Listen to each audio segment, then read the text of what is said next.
So why sign an artist that would promote that?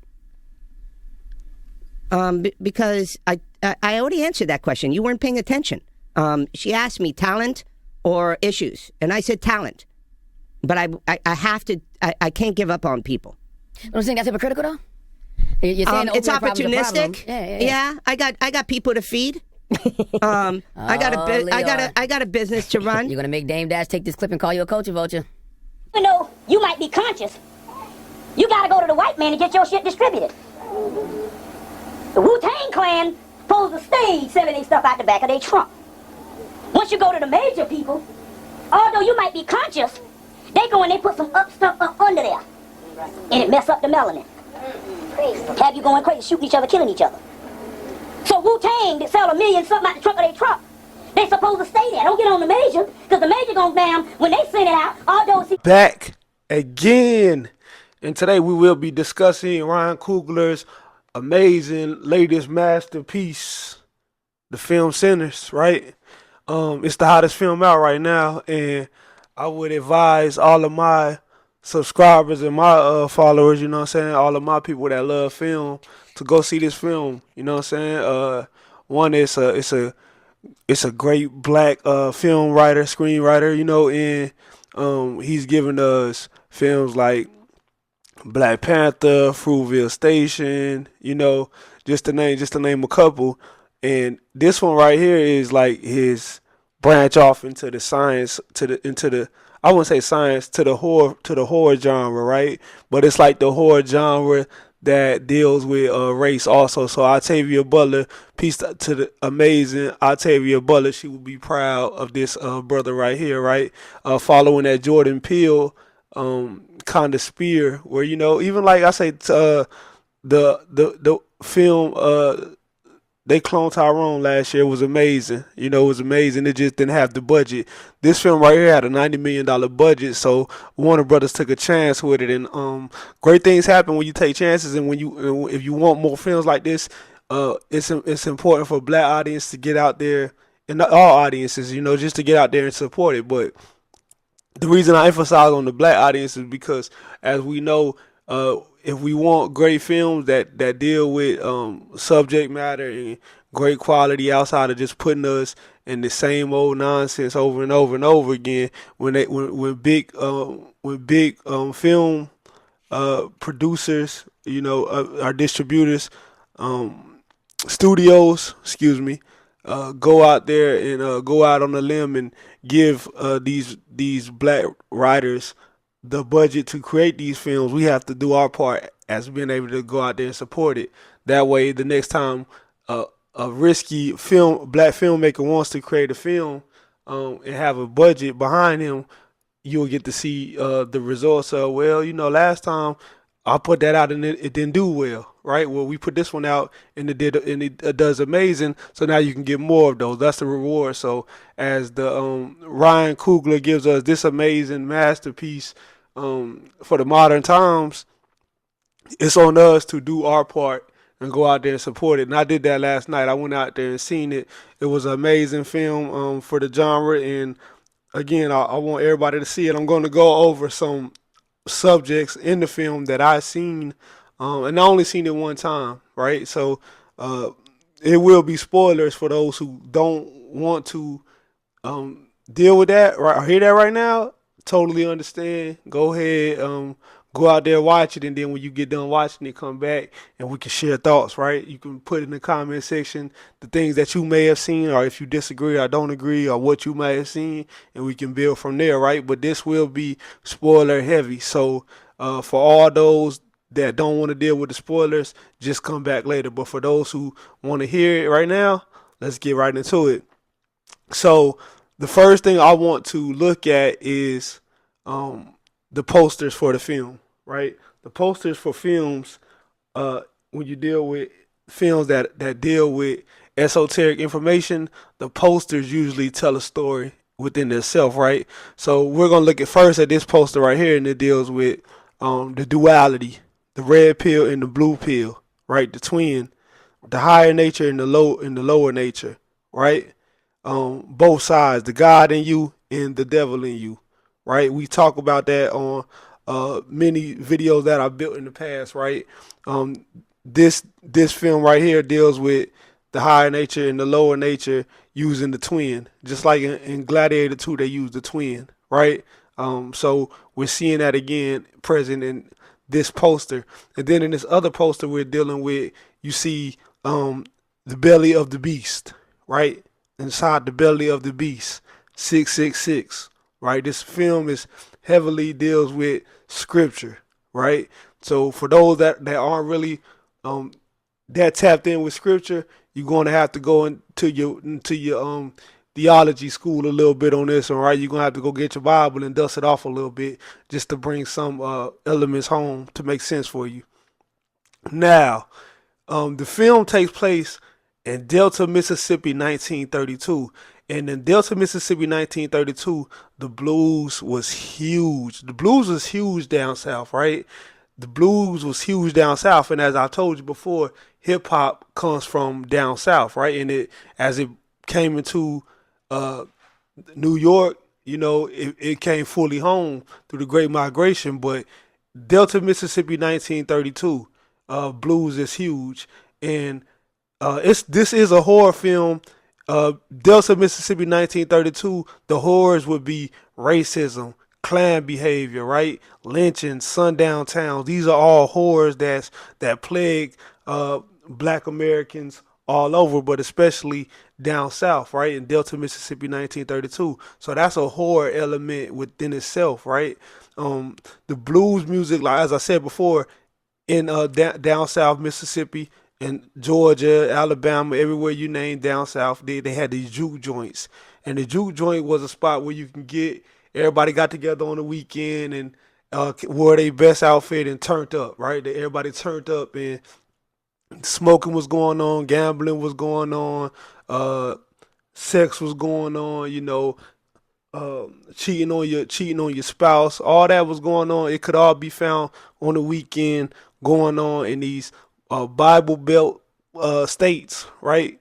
In the black community, if you went to these juke joints, you would see it. You would see everything. All of your devils would be taking place, and the music that would be going on while all of this sin was taking place would be these juke joints, right? So in the modern day, it would be the club. Everybody, when I was growing up, everybody the club, the club, the club. And then when I got older, it was like the club, the club, the club. And at the club, that's where you seen, everything, all these elements going on, right? The Devil's Playground is at the nightclub. So in 1932, Delta, Mississippi, the Devil's Playground is at juke joints, right? Juke joints. So Christians see blues at this time as devil's music, right? It's all devil's music. Many Christians believe that Marvin Gaye's father, one, just to use an example, believed that Marvin Gaye should only use his voice to sing for the Lord, right? To use his voice that God blessed him with to sing for the Lord. So when Marvin Gaye got into sexual healing, nah, God didn't give me no voice. You know what I'm saying? Now, that voice was supposed to be only used to uplift the people of the church. And when you took that that skill that you crafted in the church that was given you by God and took it to a place where this is the devil's playground, that was a sin. So you have to understand that, right? The blues at this time is seen as devil's music. The film didn't touch on that a lot, but that's just something that you have to know. And it's a character in the film, which is one of our main characters, which is named Sammy, and his father is a pastor. And he warns his son, who loves this blues music. He wants to be a blues musician, right? But he's talented, and he got all the talent from the church. You got to remember that our greatest talents in the Black American music genre, especially R&B, come out of the church. Whitney Houston, the Braxton Sisters, Brandy. You go down the lane. I can go on forever. They all come out of the church. Marvin Gaye, Patti LaBelle. These in our prime. They come out of the church. So as all of this sin is taking place in these juke joints, right? the background music for all the sin is the blues at the time, right? Now, many people see the blues today and they see it as something innocent, right? But they don't understand that at that time, blues was what hip hop is today, right? Because so people think that hip hop was the creation of vulgar music in the black community when it's not true at all, right? Blues takes that cake at the time because at that time blues was promoting in the lyrics, right? Blues deal with depression, blues deal with drinking, and it was spiritual. So anytime you deal with spiritual, you're dealing with the alcohol and the liquor, right? So at these juke joints, you deal with liquor and listening to pain, trauma bonding, and violence at times, which was all within the lyrics, right? So I'll read you some lyrics from 1932 blues, right? Sometimes she gets unruly and she acts like she just don't want to do, but I get my 20 and cut that woman half in two, right? So that's violence, right? Now I could see blood running through the streets. Could be everyone laying dead right at my feet. Hello, 911, quick, you have to go. Oh God, she's coming. Right? These are lyrics from blues in the 1930s. So blues was not as innocent as many people may believe, right? So this is why this blues music is being seen as violent. You're dealing with music frequency, right? So you have the blues playing, which the music touches the soul, and then it's the voice commands in the lyrics that gets the people going, right? That it's the commands within the lyrics, right? That taps into that subconscious mind. Now we're going to get into characters, right? So Michael B. Jordan, who did an amazing job, right? Because Michael B. Jordan had to play himself twice, right? As the character of Stack and Smoke, right? Stack and Smoke, right? The twin brothers, Stack and Smoke, right? Stack wears the red hat, right? Stack is dealing with the darker side. He's more dealing with the darker side. That's why he wears the red hat, and Smoke wears the blue hat, right? So this is how you are able to tell these characters apart, not just and the colors mean something, right? So Stack is the wilder brother and Smoke is the cooler brother, right? So Michael B. Jordan has to play both sides of these characters, and that's one thing you have to look at when you're looking at duality. You have to look at the red and the blue, right? As far as the hats go, and that lets you know all through the first half of the film which character you're dealing with, because although the characters look alike, they are really polar opposites, right? Although they are brothers, which represents, one is the higher nature, one is the lower nature, one is the God, the more one that's tapped into God, and the one that's more tapped into the darker side, right? So these brothers were in Chicago hustling. They left Mississippi and went to Chicago to hustle, and they was hustling with Al Capone and the Italian mob. It's touched on briefly, right? During the Prohibition era. This is the Prohibition era where they were selling liquor, for those that don't know.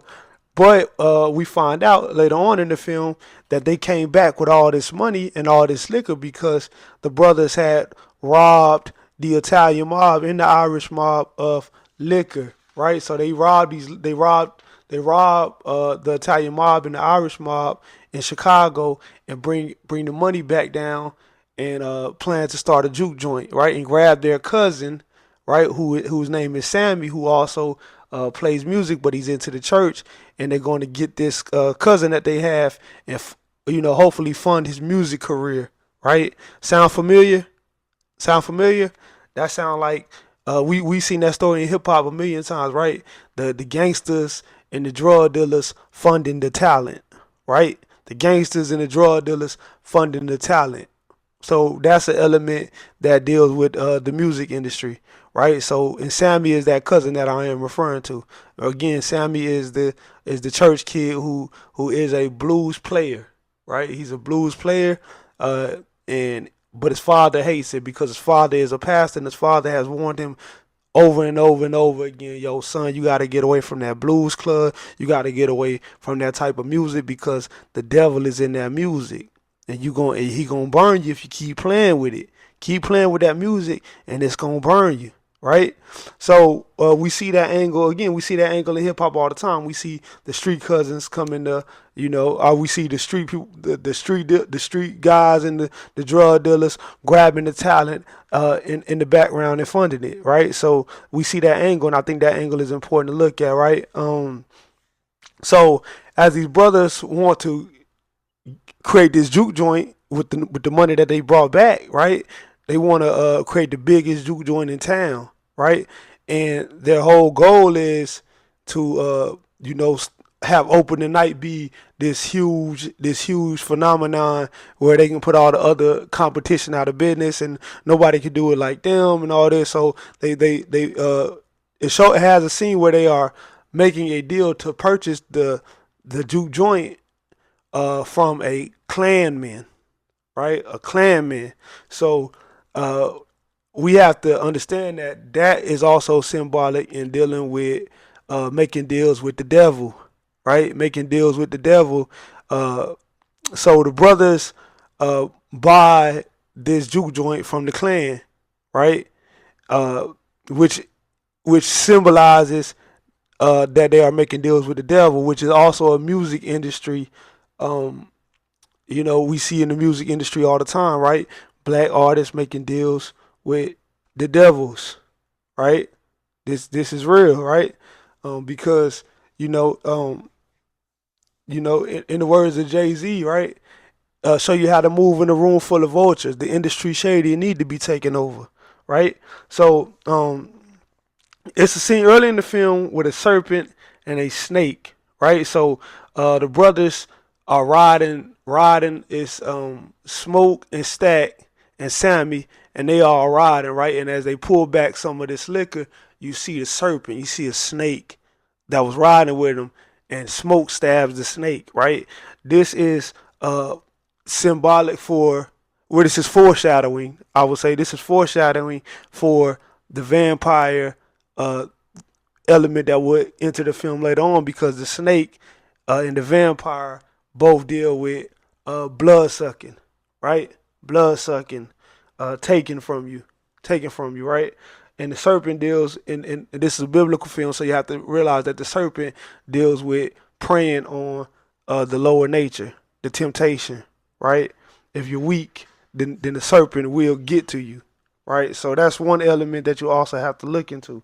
Now, Delroy Lindo, right? We got to give our flowers to Delroy Lindo, one of my favorite actors of all time, right? And he's also always overlooked.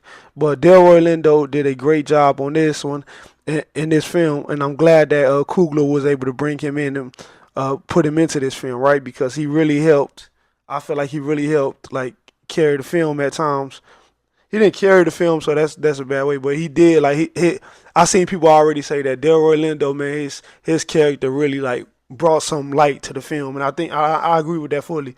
So Delroy Lindo is a blues legend in this town who never made it, right? And he loves liquor. He loves liquor almost more than money, right? And we see that he's moved off the liquor, and the liquor is spirit. Again, liquor deals with spirit. So the reason that he ends up at this juke joint this night is because Stack is able to swindle him or persuade him with liquor that he brought back from Chicago, right? So it was stolen liquor that brought Delroy Lindo's character to this juke joint that night. Cornbread is also a sharecropper, and he's brought in because he needs the money. That's how he ends up at the juke joint that night, right?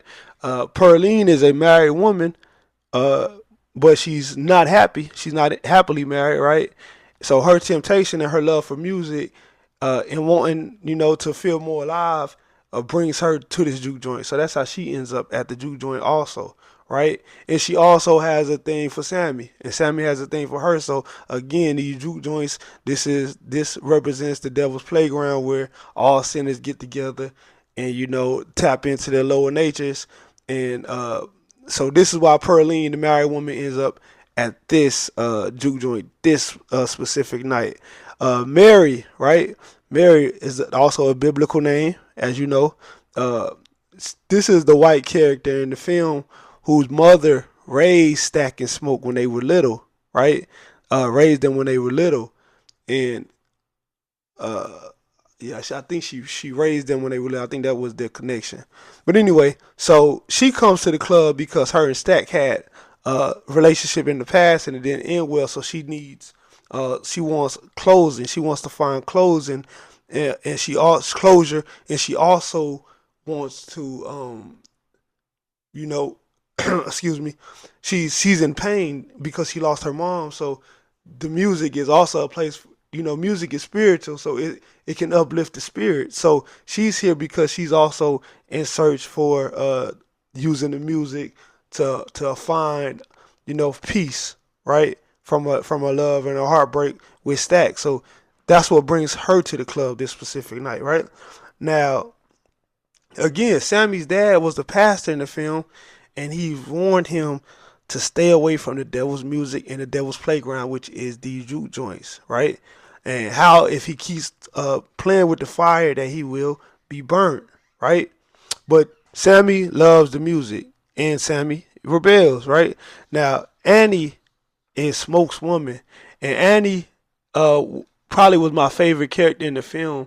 When you look at the horror film, there's always going to be a guide, right? It's always going to be a guide, a person that has knowledge and is tapped in, and that's Annie in this film. Annie represents, our sister that's into spirituality, right? She's tapped in. She's tapped in with the what you see her pouring libations. She tapped in with the ancestors. She's up on the herbs. You know what I mean? So she's the guide in this film, and this is Smoke's woman, right? This is Smoke's woman, and she's tapped in. She's tapped into the knowledge, and she's there because she supports Smoke. So that's what brings her to the club this specific night. And I would also, while I'm thinking about it, I would also say that she's spiritual, but she's yeah, I'll leave it on that, right? I'll leave it on that, right? Now, Remick is the devil in the film, right? The devil that just pops up out of nowhere, and the devil knocks on the door, right? He knocks on the door of the people that he's praying on, and if you make music, right, and he uses see the saying that the devil is in the music, or the devil uses music, it's always been it's always been said in the Bible, right? That the devil is in the music because music is spiritual, right? You could deal with the music can be used as brain control, right? It can be weaponized. And in this film, Remick, if you are a sinner and you love this type of music and this lifestyle, right? Remick is a person that could prey on you and bring you into his culture, to his court, right? Of I want to take everybody who is talented and loves this type of music, and we're going to go out and find more people, right? We're going to build more of a court to spread more evil through the music, right? That's his thing. Remick wants to spread more evil through the music. So he falls in love with Sammy's voice. He sees Sammy and he says, "Man, yo, I could really, really pray on that, right? I could really pray on that, right? Because he has such a good voice, right? I could pray on that." And this deals with higher ups in the music industry, right? That prey on black talent, right? And use them to get rich, also to shift the music into something darker, and promote the music and bring bite more people, how vampires do, right? More people get bitten by the poison, right? And it keeps spreading, right? And you come back, but when you come back darker, right? So I think that was symbolic of that, right? That was Remy's role in the film, knocking at the door, right? Showing up to the door unannounced, knocking. And I couldn't help but think, somebody's knocking, should I let them in? Lord, we're just starting, But where shall that end? You know what I'm saying? That's DMX outro on his first album where he dealt with conversations dealing with God, right? And the devil was knocking at his door, right? The devil is knocking at your door and he wants in, right? So as on the night of the juke joint, you always see them protecting the door, and the door is huge in this film because the door symbolizes the devil wanting in. You know, the devil wants in. So if you're into if you're into darkness, the devil wants to prey on you, right? So Remick wants in, and Remick is a vampire, a bloodsucker, right? A bloodsucker of this culture, right? Vampires bloodsuck, and Remick wants to bloodsuck this culture, right? The high that symbolizes the higher ups and black that control black music and bloodsuck black music, right? They bloodsuck the culture, the artists, right? And they control it and sign artists that are in, that may have started off good and then they end up into something darker, and they promote these artists, and these artists go on to influence more and more people and bring them into the darkness, right? This is what Remick represents. This character knocking at the door, right? He wants to tap into your lower nature. Uh, if you love money, right? If you love sex, if you love drugs, if you love guns, I can give you that, right? The music, can give you that more and more and more of the abundance, right? It's blood sucking the culture. It's blood sucking, preying on it, preying on your lower natures and giving you that in abundance. And this is what the music industry does, right? So it's a special scene in this film also where Sammy is singing. Delroy Lindo said, "We want to see what this young guy got," and Sammy starts to kill the whole show, right? He's going crazy, and as he's going crazy through the show, I think I want to shout out to Ryan Coogler because he did an amazing job of putting in a scene where it shows like through the years of black music, right? Right, black the and how it went from this to this and to this, and for the most part it was always the same, but it was always dealing with you know when you look at it, it's like, yo, that's always been, this has been our headquarters, right? And to this day it's still blacks share, living for the weekend. In this film, the sharecroppers live for the weekend. Today's times, it's we going to the club, bro. Going to the club. And when you go to the club, you deal with the hip hop is the music now, and as the background plays and sex goes on, smoking goes on, drugs goes on, liquor go on, infidelity goes on, dice game go on. See, this was all going on in the juke joints, and the blues was the background music. So, that scene was perfect, and I think you did an amazing job with that. Um, and like I say, it shows throughout the time how our music have changed and all blended into what is today hip hop. However, we are still doing the same thing, right? And this is still, it's still dealing with the lower nature. And the background music may have changed, but nothing's changed, right? That makes sense. I hope so. Anyway, we are musical people, right? Nas said all black babies are born with rhythm. That's no lie. That's what he said, right?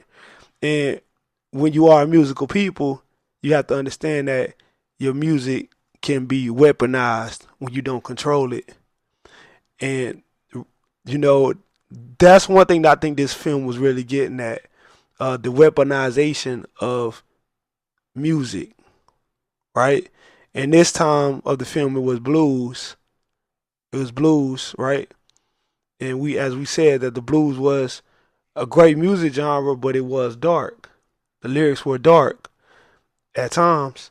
And in today's time, hip hop is a weaponized music genre, and it's dark also, and it taps into your lower nature, right?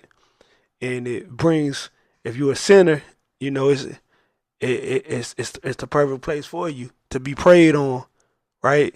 To all your lower natures that you love: sex, guns, money, drugs, uh, cheating on your wife, cheating on your husband, everything to make your life more darker.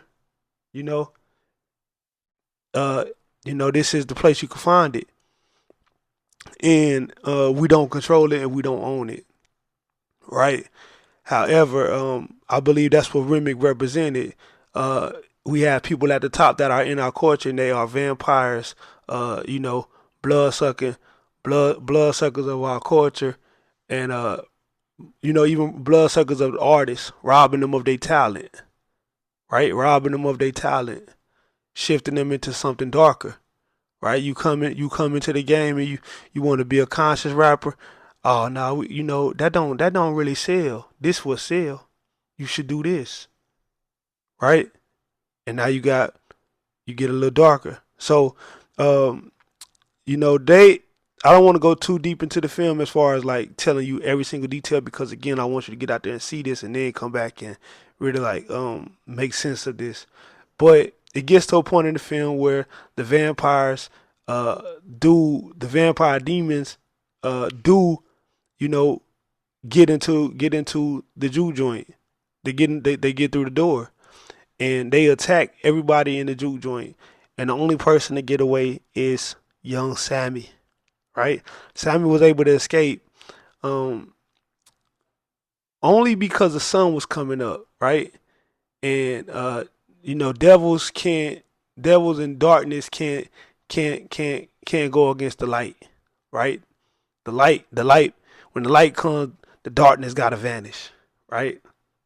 That's real. So um Sammy barely escapes because the sun is coming up, so he's the only one really to get away, right? And he runs back to the church where his father was. He's embraced, right?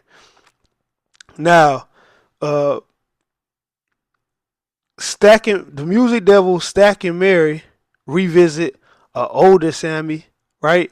Because it goes to 1992, 1991 later on, and Sammy now owns his own club. Right now, Stacks and Mary revisit. They come and revisit older Sammy in the early '90s, and they're dressed in urban wear, right?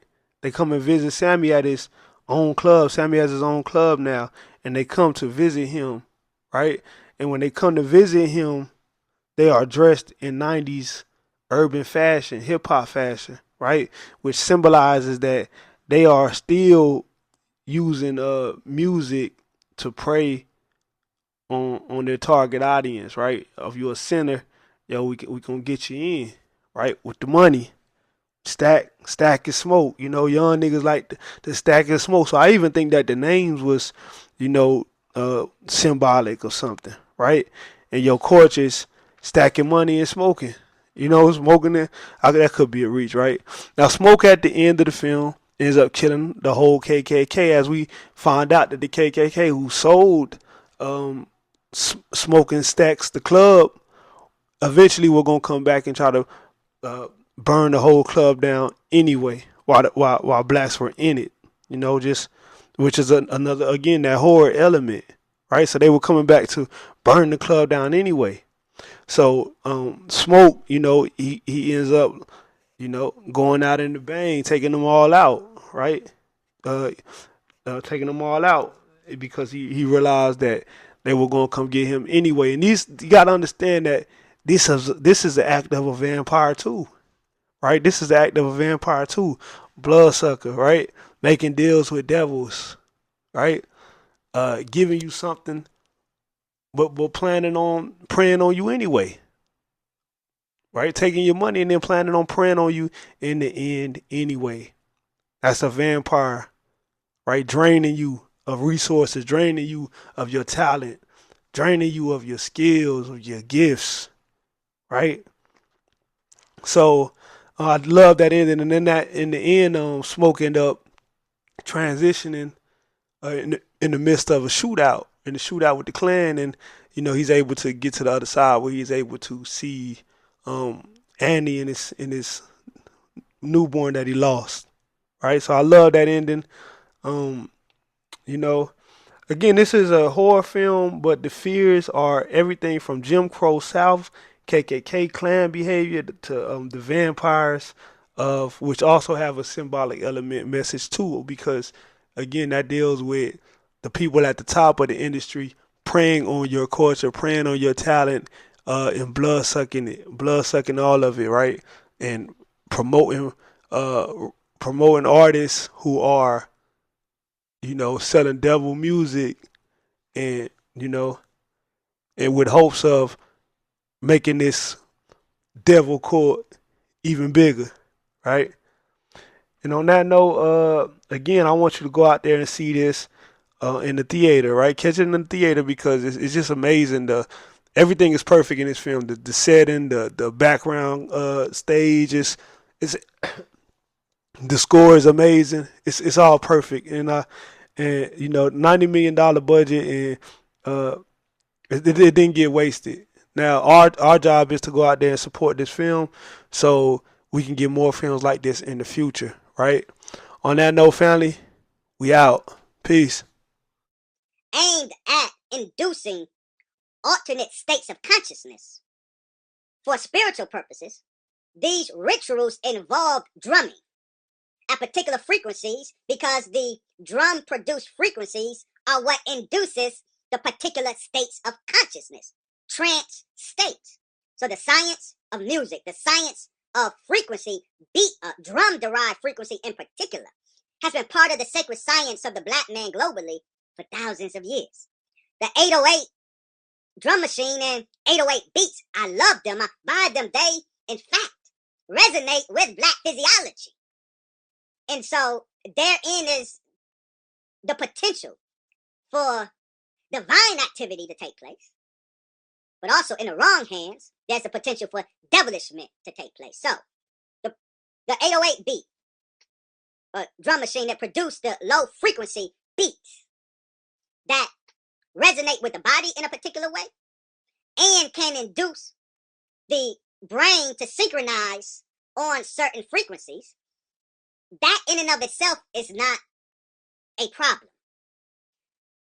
To effectively weaponize a beat, you have to use it to put a people in a particular state, theta state or trance state, but then you have to give them the command message. See, hypnosis, the ultimate act of hypnosis is not to sink the patient into the hypnotic state, but it is to direct their action by implanting a command message that once they come out of that state, they will carry out, unbeknownst to them, that they're carrying out somebody else's instruction. So there's the beat that produces the state, the trance, the hypnosis in 808 beats, low frequencies.